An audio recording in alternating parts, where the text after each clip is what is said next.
Hey y'all, hey, it is me, it is your girl Nurse T, and welcome back to the channel. If you're new here, welcome. I'm glad to meet you. I go by Nurse T. I am a registered nurse. To kind of give you a little bit on my background, I started healthcare in 2006 as a patient care assistant, so I can give you information about being a patient care technician, assistants, nurse assistant, CNA. They all go hand in hand. Nurse aide, whatever, wherever you apply it, they might call them something different.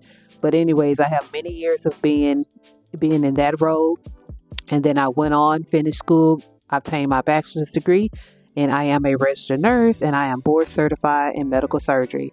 I currently work in a position where I go through the hospital, working on all the units, the emergency room, mother baby, neuro, ortho, to name a few, and the list goes on. I do some community work. I work doing some home health care. I do RN assessments. Again, the list goes on and on. So what more to do than to share my expertise and share the experience that I have to those of you who are aspiring to become a nurse, or if you're a nurse and you're kind of in that hole to where you feel, did I make the right choice? Is this for me? I'm here to tell you, hang in there. There are so many opportunities. There are so many career opportunities that you can go out and seek. So don't get burned out. Don't be afraid. If you went into nursing because of your passion, just hang in there. You would definitely affect a lot of people's lives that you touch, and just know that this is your calling.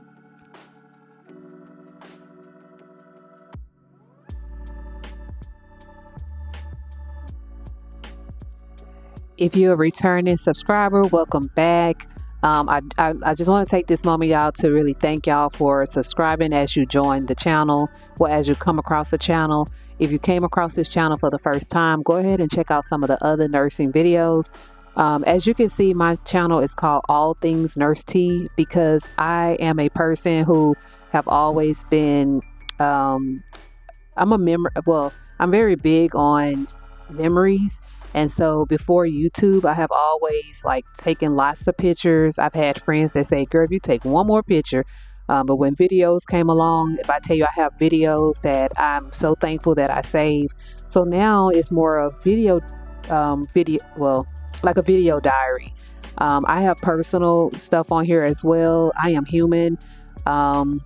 Again, if you came across this video for nursing video, I do just want to put this disclaimer out there that some of my other videos are just videos of my personal life, and I do those as well for the sake of being able to turn back, look at those, growth. My kids like to watch them, and all of those things. So if you came across this channel for nursing, feel free to, when you see a nursing video pop up, get your pen and paper, get ready to take some notes. Again, I'm going to share everything that I can offer to you. So if you also would like to, go ahead and hit that subscribe button so we can jump straight into this video. Hit the subscribe button, like the video so that I can, fall within the algorithm of being exposed to other YouTubers out there who could probably benefit from the videos. And also leave me a comment. Let me know if you like the video, any suggestions. I'm always open. If it's anything you want to hear me talk about, or if it's just anything you want to spread as far as information to others who might be watching. Without further ado, this video is everything you need to know about nursing. So if you're getting ready to start nursing school, congratulations. If you're in nursing school and you just need that pick me up, listen, Linda, listen. You got this, okay? You got this. I know you come across times when you might want to throw in a towel, but again, always keep your visuals near you as to why you started it, and remember, you didn't come this far just to come this far. So let's go ahead and start with number one. Okay, y'all. So number one, preparing for nursing school, I would suggest that you get your time management together. To me, how I manage my time and just day-to-day life and school and family, work, everything, I'm more better with time management if I have things mapped out. Sometimes I create like a list, and a list can start from 6 a.m. all the way to 10 or 9 p.m. And if you're a person that like to block out with 6 o'clock a.m., get ready for work, school, blah, blah, blah. 7 o'clock, blah, blah, blah. 8 o'clock, blah, blah, blah. Time management is everything because it allows you to be able to strategically set aside time that you need for studying, time that you need for coursework, time that you need for anything pertaining to what's important during nursing school. To me, I benefited and I realized I was able to stay on task with things by having a calendar. Any kind of calendar would do. A lot of people used to do those happy. A lot of people that I went to school with, they had those happy planners. I had one at one point. They were like 30, 40 bucks, and then you add all that extra stuff in there. At the end of the day, you just need a calendar, even if it comes from the Dollar Tree. Um, I've had the ones that were 30, 40 bucks again, and I found myself buying them because they were cute, but there was really no need for them. The last one that I had this last year, I had got from DD's for like $3, $4, and I find myself maximizing this one. So it doesn't have to be anything too expensive, but just having a calendar will help to maximize staying organized, which also leads to great time management skills. All right, the next thing I would say that you would need is a supply checklist. So, when starting nursing school, it's imperative that you have like a bag, some type of nursing bag, where you could carry your essential items in, such as your stethoscopes, your flashcards, your clipboards, your organized pack, and I have those things here. You've probably seen in my other video. Watch that other video where I show you everything that I have in my nursing bag, and then you'll be able to see what are some things that you need to start your nursing journey. I will also recommend that you wear some comfortable scrubs. So when choosing your scrubs for nursing school, make sure they are comfortable, a little loose, something you can bend over in, something that you're not feeling tight and uncomfortable. I would also suggest some comfortable shoes. When you start clinicals, a lot of clinicals are 8, 10, 12 hours. So you definitely want to have some comfortable shoes that are great for the arch of your foot, or if you're flat footed, just make sure you start off with some comfortable shoes. Also, y'all, when preparing for nursing school, I'm going to tell you a very valuable tip. The biggest tip that I can give you when preparing for nursing school is having a positive mindset.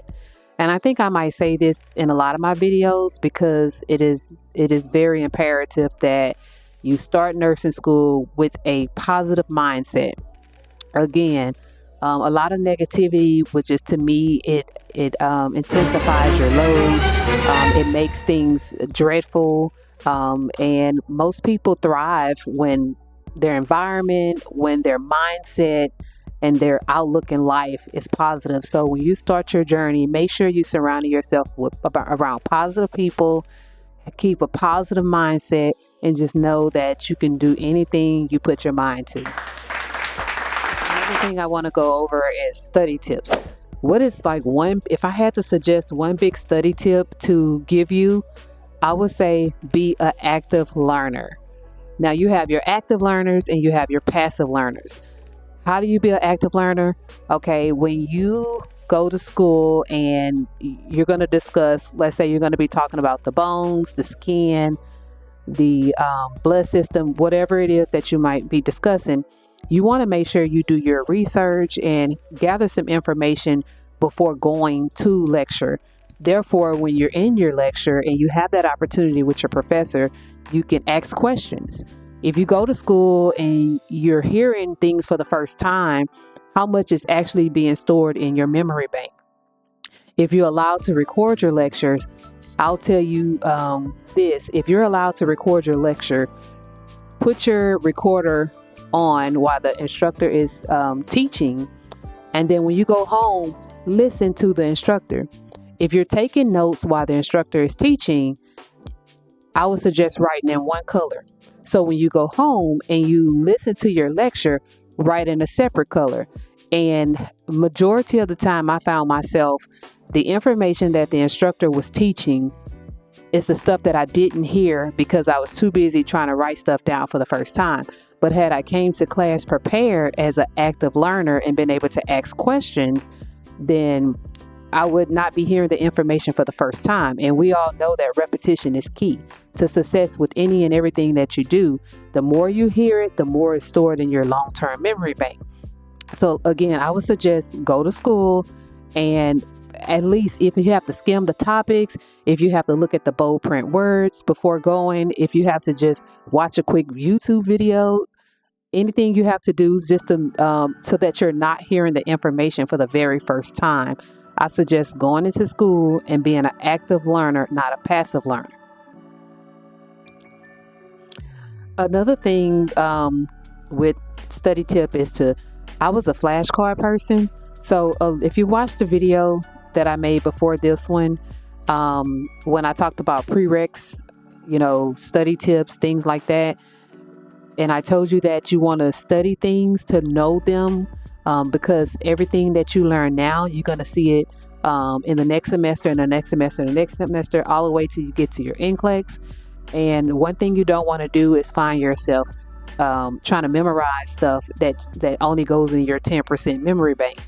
However, there are things that basically, you definitely have to memorize, such as let's just say formulas, medical abbreviations, medical terms, like the elements on the periodic table. Like again, I told you potassium, sodium, chloride, magnesium.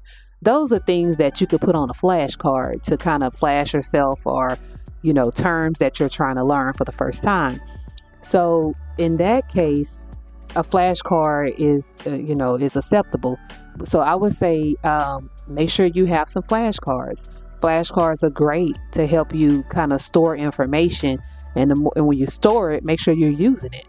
So when you're hearing words for the first time, try to find a way to use it again later, and then you'll become more comfortable with it, and it becomes second nature to you. So I suggest using some flashcards. Using flashcards was very helpful.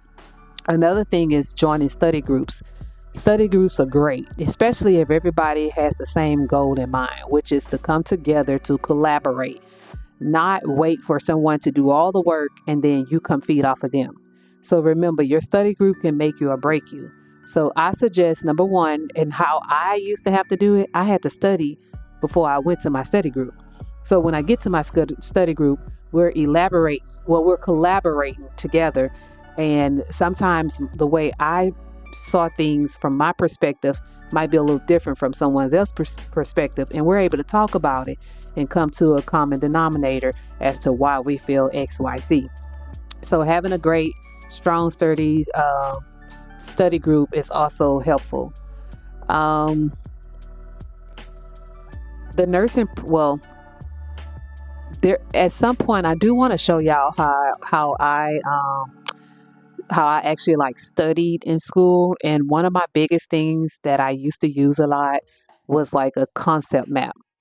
And if you don't know what a concept map is, I'll try to make sure I can put an example here. But I do want to make sure that one of these videos that's yet to come, I'm going to demonstrate how I would break down a disease process by using a study map. And study maps usually include like the bubbles. You have one big bubble, which is your main, let's say your big bubble would say diabetes, right? What all I need to know about diabetes. Then you have your pointers, things that will be helpful to know about diabetes. Now, y'all already know I am big on having a visual, and I did not bring one. But what I'll do is I'll just make it and include it on here. So we'll talk about diabetes, like the treatment for it. What are some nursing interventions? What are some medications? What are some signs and symptoms of hyperglycemia, hypoglycemia? What are some labs? How do you obtain the specimen? What is the golden standard test that is used to diagnose you with diabetes, such as hemoglobin A1C?